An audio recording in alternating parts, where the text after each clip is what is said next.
অনেকেই কিন্তু আপনারা জানতে চেয়েছেন, হুজুর গায়বী ধন সম্পদ অর্জন করার কি কোনো নবীজির শেখানো আমল আছে?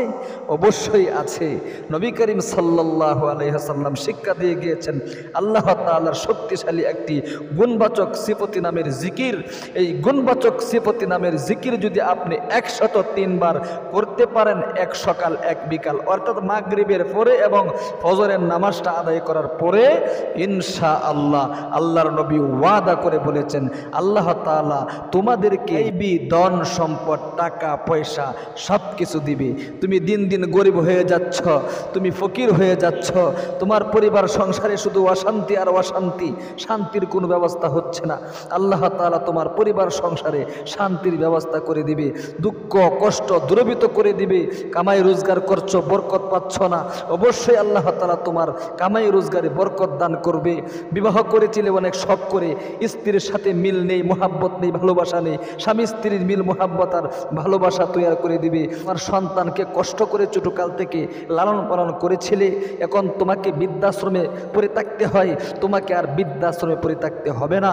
আল্লাহ তাআলার গুণবাচক সিফতি এই নামের জিকির আজকে শিখে যাও, আমলটা শিখে যাও, ইনশাআল্লাহ আল্লাহ তাআলা তোমাদের পরিবার সংসার থেকে যত ধরনের ঝামেলা আছে সব কিছু দূরীভূত করে পরিবার সংসারে শান্তির ব্যবস্থা করে দিবে।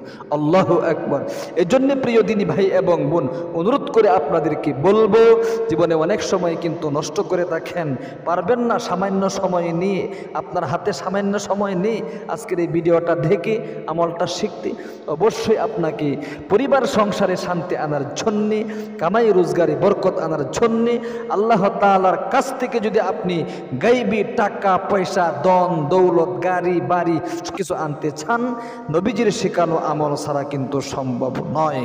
তাহলে এই জন্য আসুন প্রিয় দিনী ভাই এবং বোন, আমি আজকে আপনাদেরকে সর্বপ্রথম এই আল্লাহ তাআলার গুণবাচক শক্তিশালী নামের একটা দলিল পেশ করব, এরপরে আমি আপনাদেরকে নিয়ম কানুনটা বলে দিচ্ছি ইনশাআল্লাহ। প্রিয় দিনী ভাই এবং বোন, আল্লাহ রাব্বুল আলামিন সূরা আরাফের 182 নম্বর আয়াতের মধ্যে বলেছেন, ওয়ালিল্লাহিল আসমাউল হুসনা ফাদউহু বিহা। আল্লাহ বলেন আমার সুন্দর সুন্দর অনেক নাম রয়েছে। আল্লাহু আকবার। আল্লাহ তাআলা নিজে বলতেছেন আমার সুন্দর সুন্দর অনেক নাম রয়েছে, তোমরা আমার নামগুলো বিশ্বাস করো না। ইখলাসের সাথে যদি বিশ্বাস করতে আর আমল করতে, সারা জীবন আমল তো করছোই কিন্তু বিশ্বাস নেই তোমাদের। এই আল্লাহ তাআলার গুণবাচক শক্তিশালী নামের মাধ্যমে যে ধন সম্পদ অর্জন করা যায়, এই বিশ্বাস তোমাদের নেই। তোমরা শুধু শুধু সারাদিন মাথার গাম পায়ে পেলে কষ্ট করে কামাই রোজগার করছো, একদিক দিয়ে ইনকাম করো, অন্য দিক দিয়ে শেষ হয়ে যায়।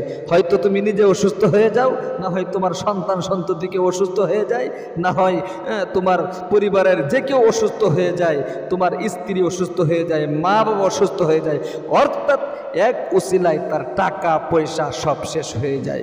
মাসের শুরুতে ঋণ, মাসের মাঝখানে ঋণ, মাস শেষ হলে টাকা আসে, আবারও টাকা শেষ হয়ে যায়। এই জন্য প্রিয় দিনী ভাই এবং বোন, বিশ্বাস রেখে আপনাকে আমল করতে হবে। বিশ্বাস ছাড়া আমল করলে কিচ্ছু লাভ হবে না। প্রিয় দিনী ভাই এবং বোন, এই জন্য আসুন, আল্লাহ রাব্বুল আলামিন বলেছেন সুন্দর সুন্দর কিছু নাম আমার আছে, আমার প্রত্যেকটা নামই হইল ইসমে আজম। মনের আশা পূরণ করার জন্যে ইসমে আজম পড়া ছাড়া সম্ভব না। আল্লাহ তাআলার প্রত্যেকটা গুণবাচক নাম, এমনকি জাতি নাম সহ সবগুলো নামই হলো ইসমে আজম। ইসমে আজম মানে কি? মহান আল্লাহ তাআলার নাম। আল্লাহ তাআলার নামের চাইতে বড় নাম আরো কাহারও আছে? কাহারও নেই। এই জন্যে আল্লাহ তাআলার নামগুলোকে ইসমে আজম বলা হয়। আল্লাহ তাআলা সবচাইতে বড়, আল্লাহ তাআলা সব কিছু করেন, সব কিছুর মালিক। এই জন্যে আমরা আল্লাহ তাআলার ইবাদত করি, আল্লাহ তাআলার গুণকীর্তন গাই, আল্লাহ তাআলার কাছে অবনীত হই। কারণ কবি তো বলেছেন, এগুলো করার জন্যে কবি বলেন, জিন্দেগি মে বন্দেগি তু কর নহি, जिंदगी में बंदगी तू कौर नहीं, जिंदगी में बंदगी शर्मिंदा है, जिंदगी में बंदगी बंदगी शर्मिंदा है। दुनिया में हो दुनिया के तलबगार न हो, जैसे हो रोशन मेरे कल्ब हो,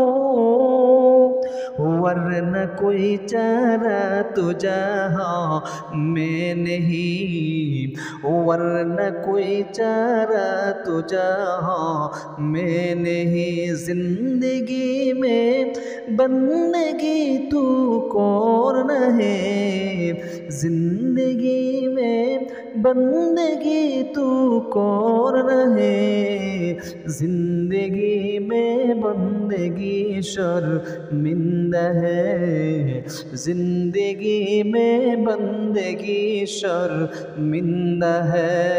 একমাত্র আমলের মাধ্যমে কিন্তু আপনি দুনিয়ার যত সফলতা আছে, যত অভাব অনটন আছে, সবকিছু দূরীভূত করতে পারবেন, সবকিছু দূরীভূত করে দুনিয়ার সফলতা আপনি আনতে পারবেন এবং পরকালের জিন্দেগি যাতে করে আপনার সুখময় হয়।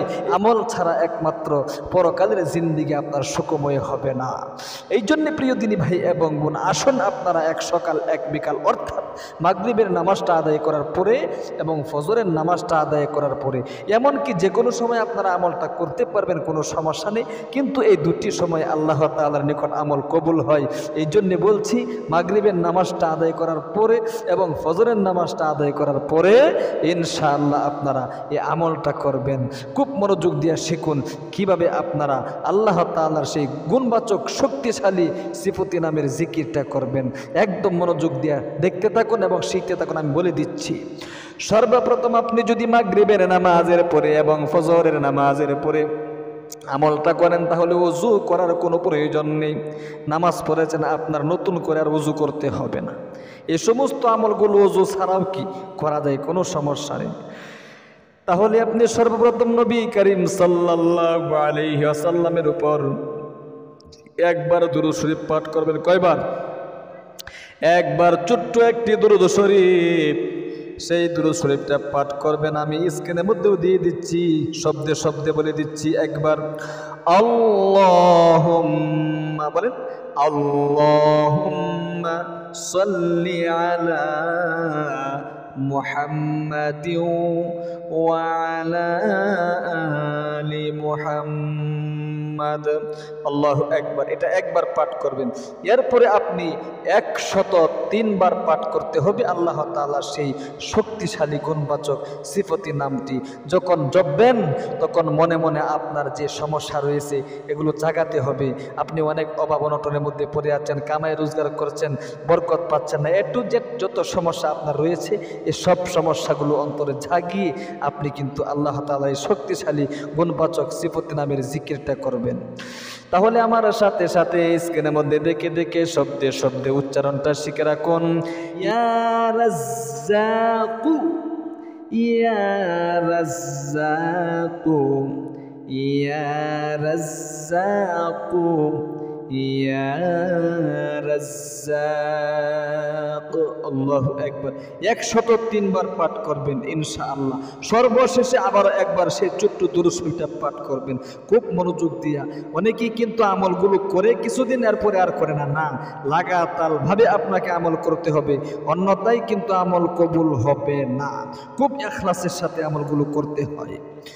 আবারও সেই দুরূদ শরীফটা একবার পাঠ করবেন। আল্লাহুম্মা সাল্লি আলা মুহাম্মাদিন ওয়া আলা আলি মুহাম্মাদ। আল্লাহু আকবার।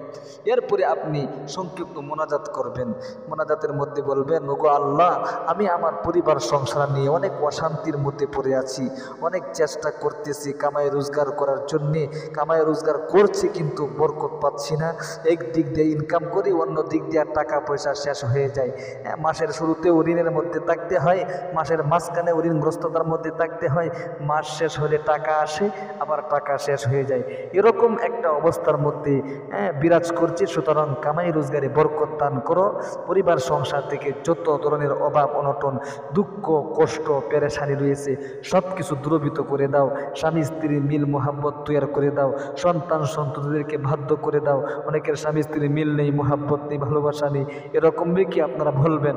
সন্তানের অনেক কি কথা শুনে না, এই জন্যে সন্তানের জন্য কিন্তু আপনাকে দোয়া করতে হবে।